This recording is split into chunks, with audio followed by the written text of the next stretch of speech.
తాకట్టులో ఉన్న బంగారాన్ని విడిపించి ఆ రోజున్న మార్కెట్ ధర కట్టి మిగిలిన డబ్బును మీకు అందిస్తుంది ఎస్వీఎస్ గోల్డ్.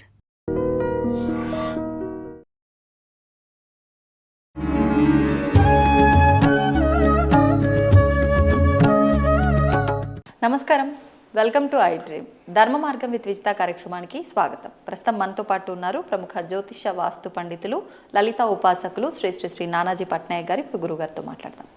నమస్కారం అండి. శ్రీమాత్రే నమః. గురుగారు, బంగారం ధరల గురించి మనం చాలాసార్లు మాట్లాడుకున్నాము. మీరు చెప్పారు ఒకేసారి అమాంతం పెరిగిపోతాయి, ఎప్పుడు తగ్గిపోతాయి కూడా అమాంతంగా అలా తగ్గిపోతాయి, చాలా మార్పులు అయితే ఉంటాయి అని చెప్పి. ఇప్పుడు జరుగుతున్న ఈ యుద్ధ ప్రభావమే కావచ్చు, ఈ గ్రహణ ప్రభావమే కావచ్చు, ఏదేమైనప్పటికీ బంగారంలో మార్పులు మళ్ళీ రాబోతున్నాయి అని వింటున్నాము.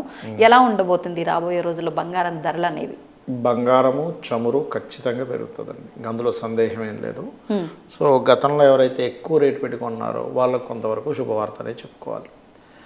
కొని పెట్టుకున్న వారికి అంటే ఇప్పుడు కొన్నిసార్లు చూడండి, ప్యానిక్ అయిపోయారు కొంతమంది. అయ్యో 180 దగ్గర కొని అయ్యో 160కి 140కి 155కి వచ్చేసింది అని బాధ ఉంటుంది కదండి. ఆ బాధ కొంతవరకు వాళ్ళకి కొంత ఊరట లభిస్తుంది, ఎందుకంటే పెరిగినప్పుడు మళ్ళీ దాన్ని కొంచెం తీసేస్తారు, అదొకటి. అండ్ ఈ చమురుకు సంబంధించిన విషయంలో కూడా ఇబ్బంది పెరగడం, దానివల్ల కొంత రాకపోవడం, అయిపోవడం, దానివల్ల కొంత ఇబ్బంది పడడం కూడా ఉంది చెప్పాలంటే నెక్స్ట్ రాబోయేటువంటి విషయంలో. అయితే ఇక్కడ నేను ఎప్పుడూ చెప్పేది ఒకటే, మీరు అంటే నేను ఒక 1000 జాతకాలు తీసుకొని రీసెర్చ్ చేసినప్పుడు అంటే ఎవరు తక్కువ రేట్లో ఉన్నప్పుడు కొని లాభం పొందారు, ఎవరు ఎక్కువ రేట్లో కొని అయ్యో తగ్గిపోయిందని బాధపడ్డారని చూస్తే గోల్డ్ విషయంలో పర్టికులర్గా ఈ జూపిటర్ అండ్ సన్ బాగున్న వాళ్ళందరూ కూడా తక్కువ రేట్లో కొన్నారు. తక్కువ రేట్లో కొని అంటే 1,89,000 ఉన్నప్పుడు కొని ఏముంది, మనకి లాస్ట్ టైం ఒక 4-5 నెలల్లోనే మొత్తం సినారియో మారిపోయింది. అట్లా ఎక్కువైనప్పుడు ఆనందపడ్డారు. ఎవరికైతే జూపిటర్ అండ్ సన్ బాగాలేదో వెయిట్ చేసి అమ్మో ఇది ఇంకా పెరిగేటట్టుందని పెరిగినప్పుడు కొని తగ్గాక బాధపడ్డ వాళ్ళు ఉన్నారు. సో దీనివల్ల ఏంటంటే మనకి ఆస్ట్రాలజికల్గా చాలా స్పష్టంగా చెప్తుంది ఏంటంటే, జూపిటర్ సన్ అంటే గురువు రవి కనుక బాగుంటే మీ పేరు మీద గోల్డ్ కొనుక్కోవచ్చు. అలా కాదు, సమ్ టైమ్స్ అతని పేరు మీద బాగోదు కానీ జీవిత భాగస్వామి పేరు మీద ఉంది, అప్పుడు ఏం చేయాలి, ఆవిడకి డబ్బులు ఇచ్చేసి నువ్వు కొనుక్కో నీ పేరు మీద ఏదైనా నగలు. ఇప్పుడు బిస్కెట్ నగలు ఆవిడ పేరు మీదే రిసీట్ కట్ చేసుకొని తీసుకుంటే అది బాగుంటుంది. అట్లా లేదా పిల్లల పేర్ల మీద అలా చూసుకోవాలి. సిల్వర్ అయితేనేమో మూన్ బాగుండాలి, ఇత్తడైతేనేమో ఉట్టి జూపిటర్ బాగున్నా సరిపోతుంది. ల్యాండ్స్ కాపర్ లాంటి వాటి మీద అయితే ఖచ్చితంగా మార్స్ బాగుండాలి. ల్యాండ్ రేట్లు కూడా పెరిగే అవకాశం ఖచ్చితంగా పెరుగుతుందండి.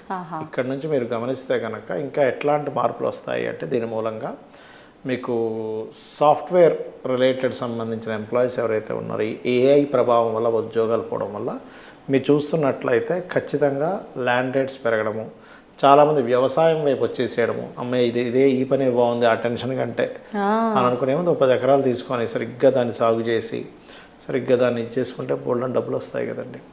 అట్లా కాకపోతే ఏంటంటే రైతుది ఎప్పుడు కూడా ఒక లక్కీ లాటరీ లాంటిదే, ఎప్పుడు పోతుందో ఎప్పుడు వస్తుందో తెలియదు. కాకపోతే మనం దాని మీద సరైన అధ్యయనం చేసి ఇప్పుడంతా కూడా ఆర్గానిక్ వైపు వెళ్తుంది.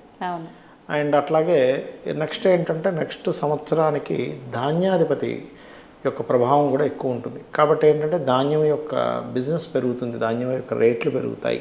అది కూడా మళ్ళీ వాళ్ళ గ్రహం అంటే ఇబ్బందులు ఎలా ఉన్నాయో దాన్ని బట్టే పండుతుంది. గ్రహణం ఒకటి ఉంటుంది, గ్రహాల ప్రభావం ఉంటుంది. ఈసారి ధాన్యాధిపతి బుధుడయ్యాడు. బుధుడైనప్పుడు ఏమవుతుందంటే దాని బిజినెస్ పెరుగుతుంది బాగా, బిజినెస్ పెరగడము, రేట్లు పెరగడము, ఇలాంటివన్నీ మనకి ఒక కమర్షియల్ పాయింట్ ఆఫ్ వ్యూ పెరగడం జరుగుతుంది.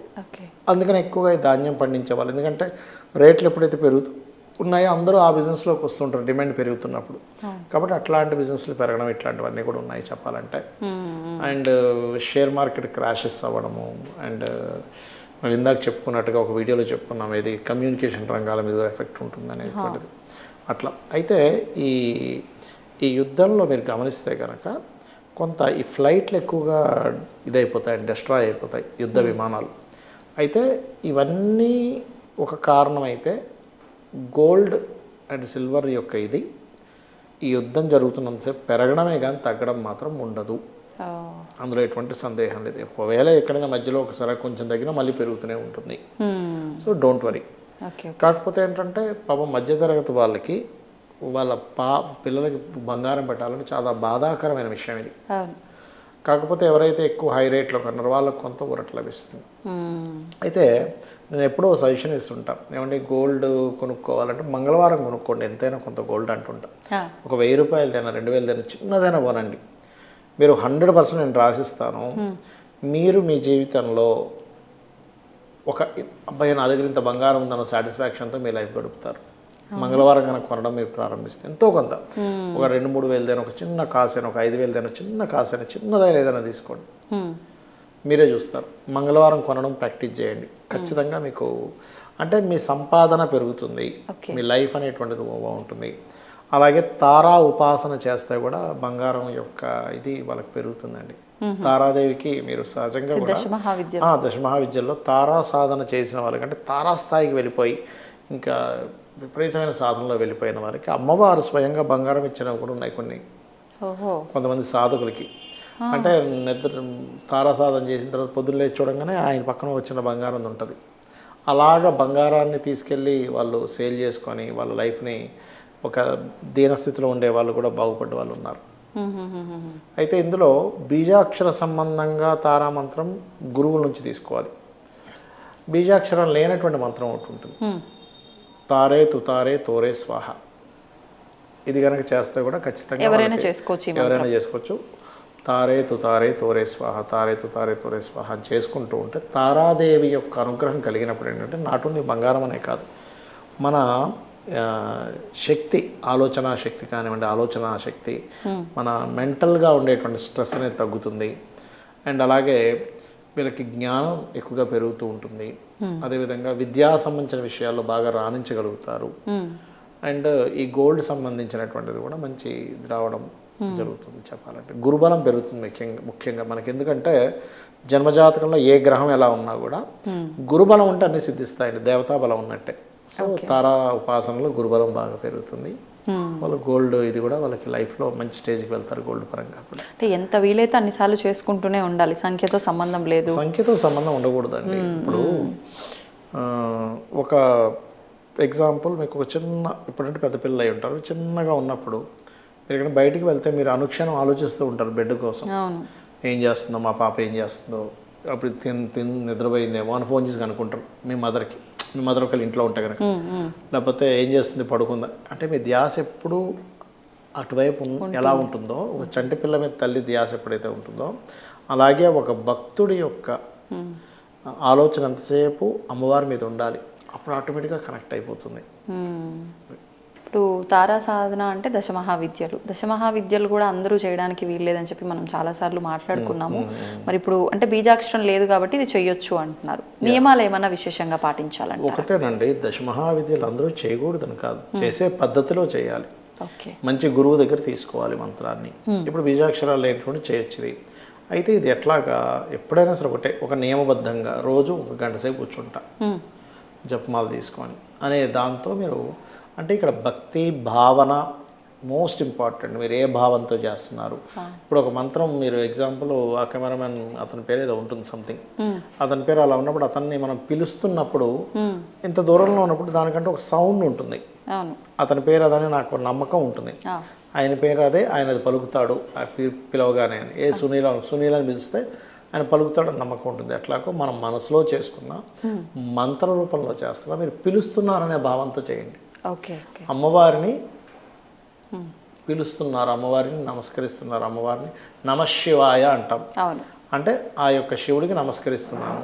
మీరు ఆ నమశివాయ అన్నప్పుడు నమస్కరిస్తున్నాను అనే భావంతో చేస్తున్నప్పుడు ఆ ఫలితం వేరే ఉంటుంది.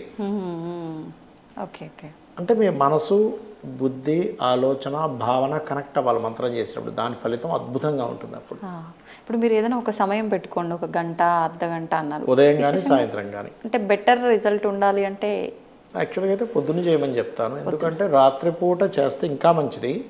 కానీ కొంతమందికి ఏమవుతుందంటే వీళ్ళు ఏదో నాన్ వెజిటేరియన్ ఏదో చేశారనుకోండి, మళ్ళీ ఎక్కడో గిల్ట్ ఫీలింగ్ ఉంటుంది, అమ్మో నేను చేయొచ్చో చేయకూడదు. కానీ ఒకటి స్నానం చేసి చేసుకోవచ్చు, తప్పేం కాదు. ఎందుకంటే నేను తారాపీఠ వెళ్ళినప్పుడు డైరెక్ట్గా అమ్మవారికి అక్కడ మందు పోస్తారు, చేప నైవేద్యంగా పెడతారు అక్కడ.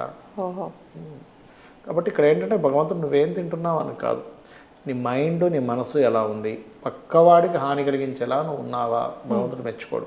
పక్కవాడికి ఉపయోగపడేలాగా ఉన్నావా, భగవంతుడికి సంబంధం లేదు అవన్నీ కూడా. ఆటోమేటిక్గా సపోర్ట్ ఉంటుంది. ఓకే. వయసు అంటే ఏదైనా వయసు పరిమితి కానీ ఆడ మగ భేదం కానీ అదేం లేదండి, ఏమీ లేదు. ఎవరైనా చేసుకోవచ్చు.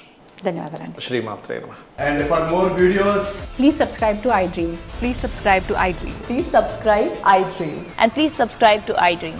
For more videos, subscribe to iDream. please like, share, and subscribe to the channel. Congratulations, iDream. subscribe to iDream. Subscribe to iDream. So subscribe to iDream Media. iDream ki iDream team అందరికి huge congratulations. Please subscribe iDream Media. Please subscribe to iDream. Subscribe iDream. Please subscribe to iDream. iDream అంటే నా కళల channel subscribe చేసుకున్న నోరు తిరుగుతలేదు, మీరైతే గంట గుర్తు కొట్టండి. For more such videos, please subscribe to iDream. Subscribe to iDream. Please subscribe to iDream. Please subscribe iDream Media. Please do subscribe to iDream. Please subscribe to iDream Media. For best entertainment and information, please subscribe iDream. And don't forget to subscribe to iDream.